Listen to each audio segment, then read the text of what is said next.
जय जय श्री राधे।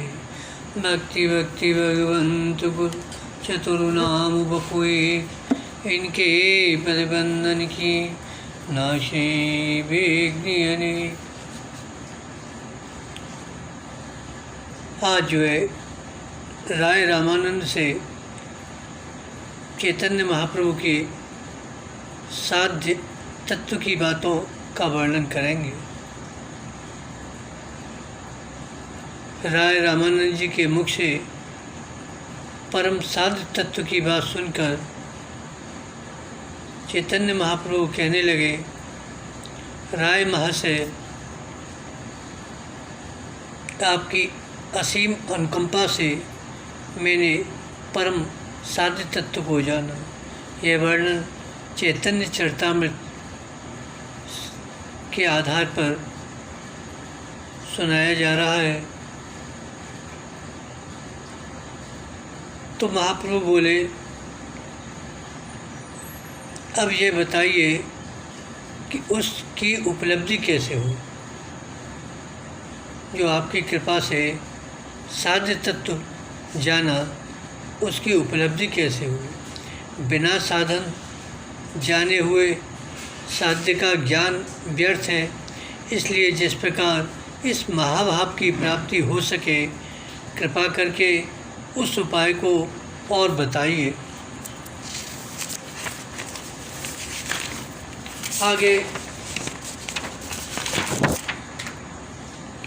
राय महाशय ने अत्यंत ही अधीरता के साथ कहा, प्रभु आप सर्वसमर्थ हैं।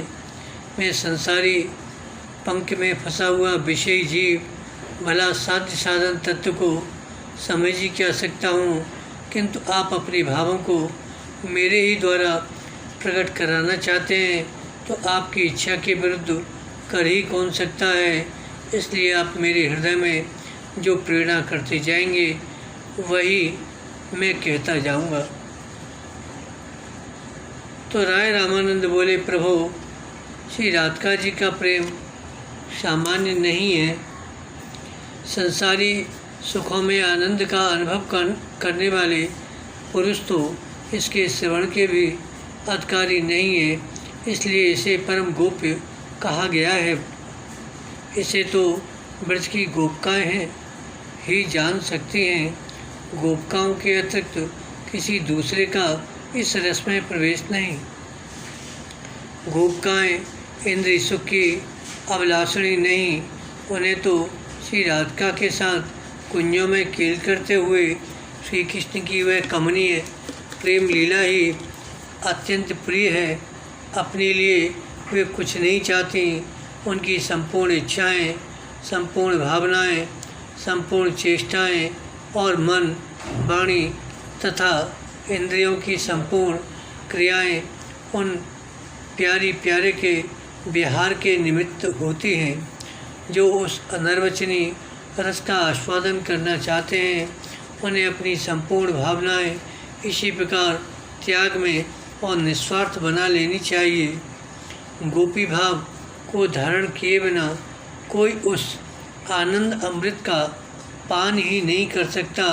गोपियों के प्रेम में सांसारिकता नहीं है, वह विशुद्ध है, निर्मल है, वासना रहित है और इच्छा रहित है। गोपियों के विशुद्ध प्रेम का ही नाम काम है। इस संसारी काम को काम नहीं कहते। उस दिव्य प्रेम भाव का ही नाम यथार्थ में काम है, जिसकी इच्छा उद्धव आदि भक्तगण भी निरंतर रूप से किया करते हैं। कोई चाहे कि जब से, तप से, वेदाभ्यास अथवा यज्ञ याग द्वारा हम उस रस सागर में प्रविष्ट होने के अधिकारी बन जाएंगे, तो यह उनकी भूल है। उस अमृत रूपी महासागर के समीप पहुंचने के लिए तो भक्ति ही एकमात्र साधन है। जैसा कि भगवान व्यासदेव ने श्रीमद् भागवत के 10वें स्कंद 9वें अध्याय 21वें श्लोक में कहा है, नायम सुखापो भगवान देहनाम गोपका सुतः ज्ञानीनाम चात्मभूतानां यथा भक्तिमताम्यह। अर्थात नंदनंदन भगवान वासुदेव जिस प्रकार भक्त को भक्ति से सहज में प्राप्त हो सकते हैं, उस प्रकार देहाभिमानी कर्मकांडी तथा ज्ञानाभिमानी पुरुष को प्राप्त नहीं हो सकते। इसलिए तो गोपियों के प्रेम को सर्वोत्तम कहा है। गोपियों के प्रेम की बराबरी कौन कर सकता है। रास विलास के समय जिनके भुजदंडों का आश्रय ग्रहण करके जो गोपिकाएँ धन्य बन चुकी हैं, उनकी पदधूलि के बिना कोई प्रेम का अधिकारी बन ही नहीं सकता। महाप्रभु ने राय महाशय की भूर भूर प्रशंसा की। इस प्रकार रात भर दोनों में बातें होती रहीं। रोज प्रातःकाल रात्रि समझकर चकवा चकवी की बात दोनों ही पृथक हो जाते और रात्रि को दिन मानकर दोनों ही फिर उस प्रेम सरोवर के समीप एकत्रित हो जाते। इस प्रकार कई दिनों तक सत्संग और साध्य साधन निर्णय होता रहा। एक दिन प्रभु ने राय महाशय से कुछ अत्यंत ही रहस्यमय गूढ़ प्रश्न पूछे, जिसका उत्तर राय महाशय ने भगवत प्रेरणा से जैसा मन में उठा वैसा यथा तथ्य दिया। प्रभु ने पूछा, राय महाशय, मुझे संपूर्ण विद्याओं में श्रेष्ठ पराविद्या बताइए, जिससे बढ़कर दूसरी कोई विद्या ही न हो।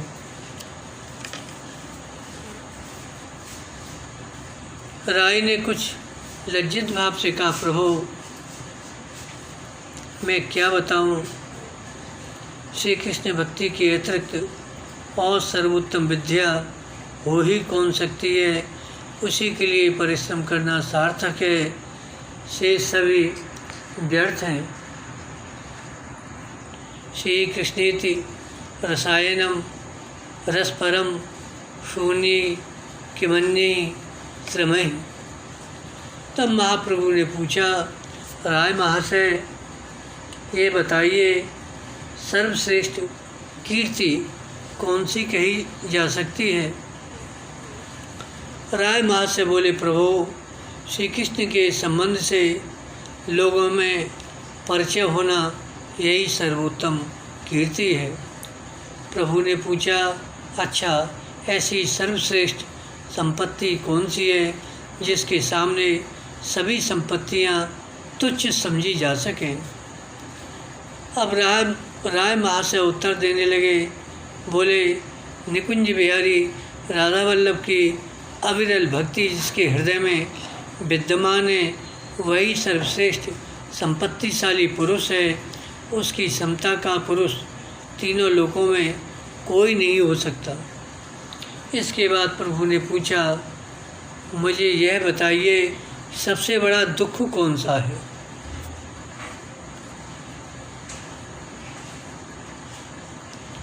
अब रुदे हुए कंठ से अश्रु विमोचन करते हुए राय महाशय बोले, प्रभु जिस क्षण श्री हरि का हृदय में स्मरण न रहे, जिस समय विषय भोगों की बातें सूझने लगे, वही सबसे बड़ा दुख है। इसके अतिरिक्त भगवत भक्तों से वियोग होना भी एक दारुण दुख है। प्रभु ने पूछा, आप मुक्ति जीवों में सर्वश्रेष्ठ किसे मानते हैं। राय महाशय बोले, प्रभु जिसकी संपूर्ण चेष्टाएं श्री कृष्ण की प्रेम प्राप्ति के ही निमित्त हों, जो सतत श्री कृष्ण के ही मधुर नामों का उच्चारण करता हुआ उन्हें ही पाने का प्रयत्न करता रहता है, वही सर्वश्रेष्ठ मुक्त पुरुष है।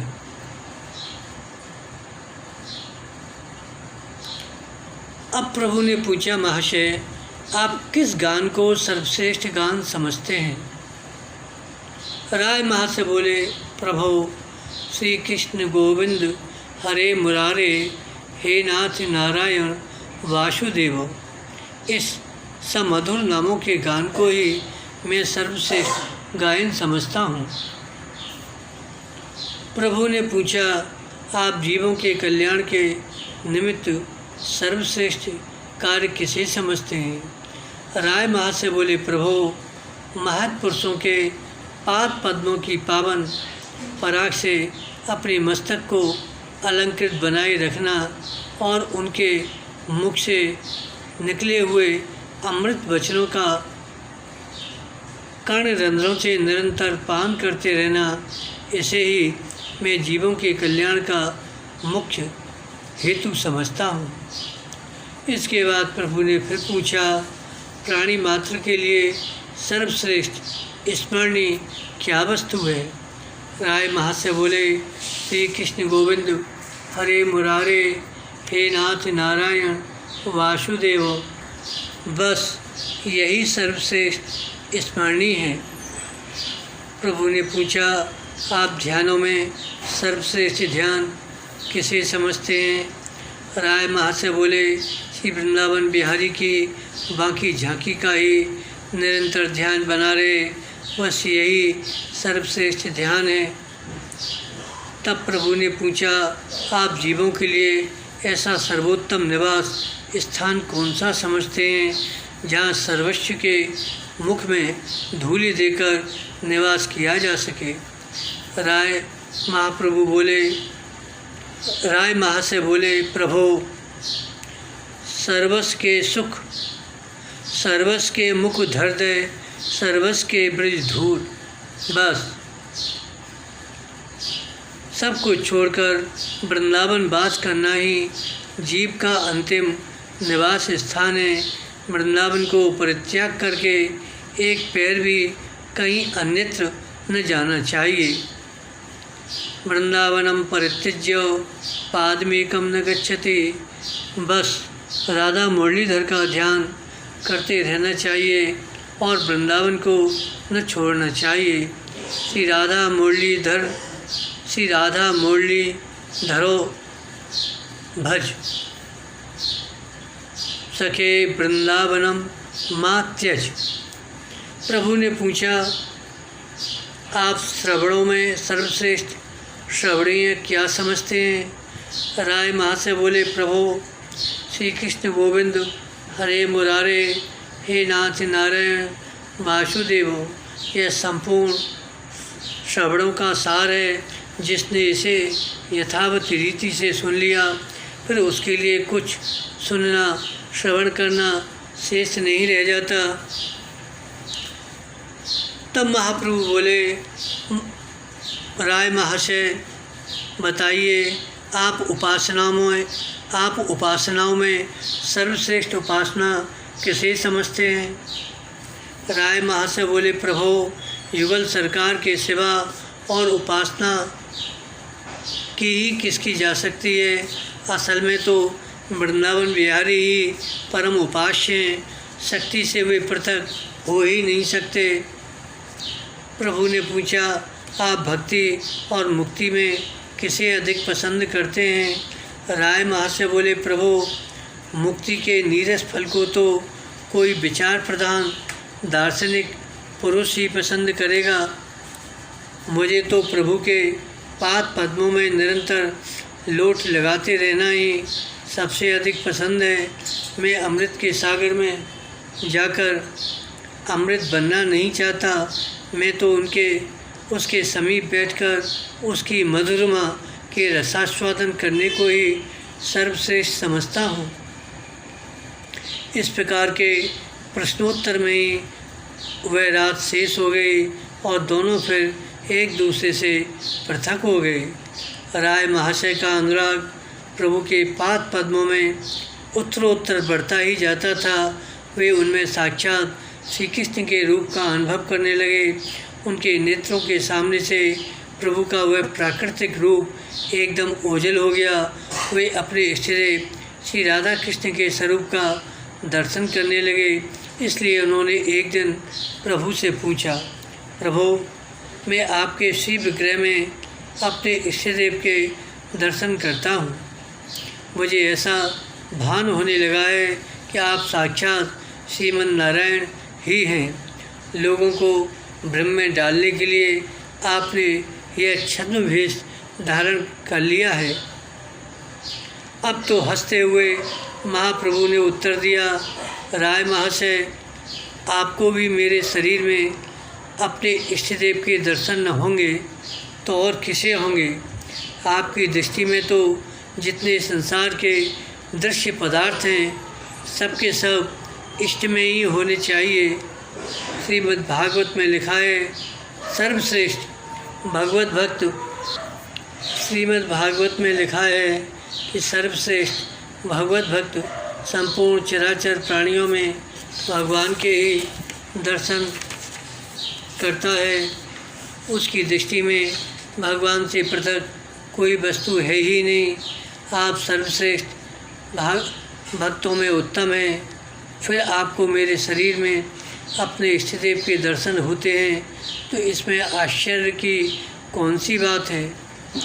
प्रभु के ऐसे उत्तर को सुनकर राय महाशय कहने लगे, प्रभु आप मेरी प्रवंचना न कीजिए, मुझे अपने यथार्थ रूप के दर्शन दीजिए।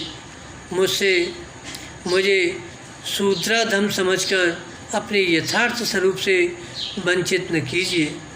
यह कहते कहते राय महाशय प्रेम के आवेश में आकर मूर्छित होकर प्रभु के पैरों में गिर पड़े। उसी समय उन्हें प्रभु के शरीर में श्री राधा और श्री कृष्ण के सम्मिलित दर्शन हुए।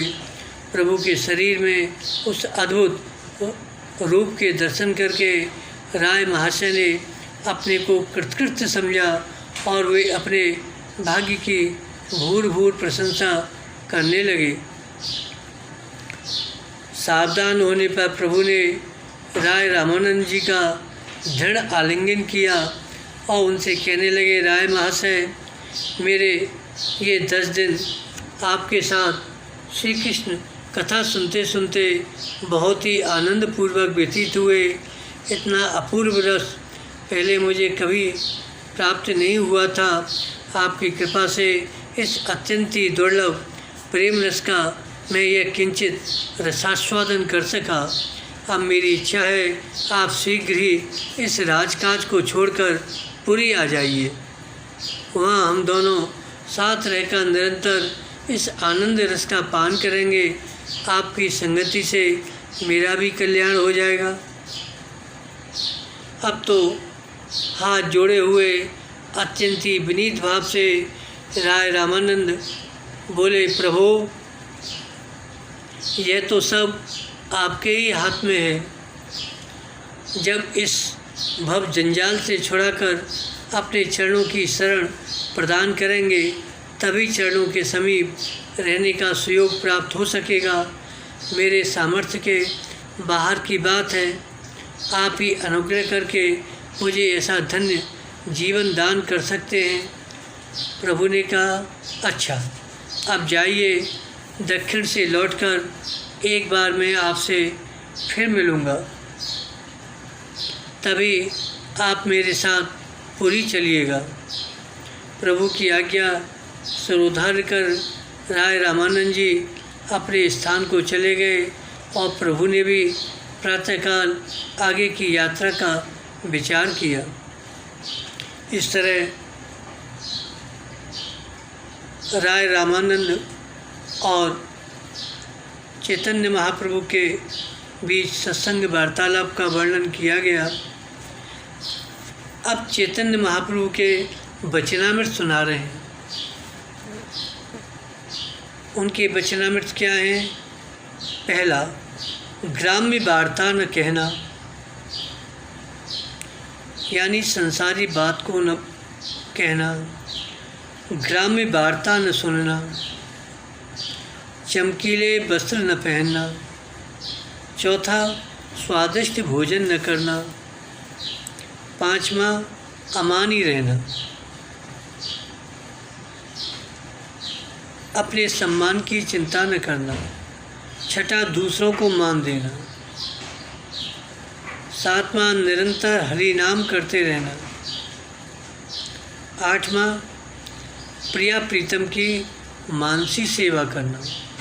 इस तरह से श्री चैतन्य महाप्रभु के 8 वचनामृत हैं। ग्राम्य वार्ता न कहना, ग्राम्य वार्ता न सुनना, चमकीले वस्त्र न पहनना, स्वादिष्ट भोजन न करना, अमानी रहना, दूसरों को मान देना, निरंतर हरि नाम करते रहना और 8वां, प्रिया प्रीतम की मानसी सेवा करना।